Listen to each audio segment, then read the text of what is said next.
2 വെള്ളത്തുണിക്കിടയ്ക്കുള്ളതല്ലേ?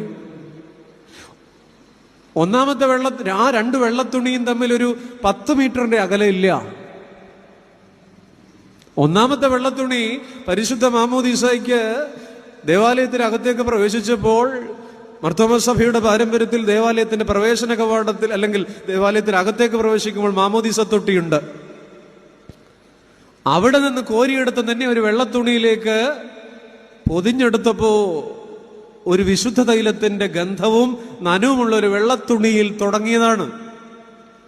ആ കുഞ്ഞിനെയും കൊണ്ട് പ്രിയപ്പെട്ട അമ്മ ഗ്രാനൈറ്റ് പാകിയ ആ ദേവാലയത്തിന്റെ നടുത്തളത്തിൽ മുമ്പിൽ നിന്നതാണ്. അവിടെ നിന്ന് നമ്മൾ ഇറങ്ങിപ്പോരുന്നു. പിന്നെ നാട് മുഴുവൻ വിറപ്പിച്ച് നമ്മൾ പടയോട്ടങ്ങൾ നടത്തുന്നു.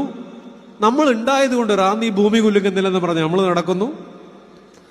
അവസാനം പോക്കുവെയിലിന്റെ പൊന്നു വീഴുന്ന ഒരു വൈകുന്നേരത്തൊരു മറ്റൊരു വലിയ വെള്ളത്തുണിയിൽ പൊതിഞ്ഞ് കൃത്യമായി അതേ ചുവന്ന ഗ്രാനൈറ്റിൽ, ഇടവകപ്പള്ളിയുടെ ഗ്രാനൈറ്റിൽ ചെന്ന് നിൽക്കും.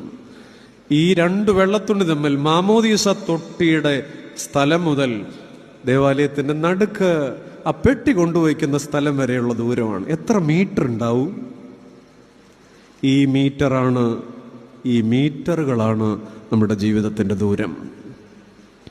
പ്രിയപ്പെട്ട, ജീവിതം എന്താ? What is life? അറിയില്ല.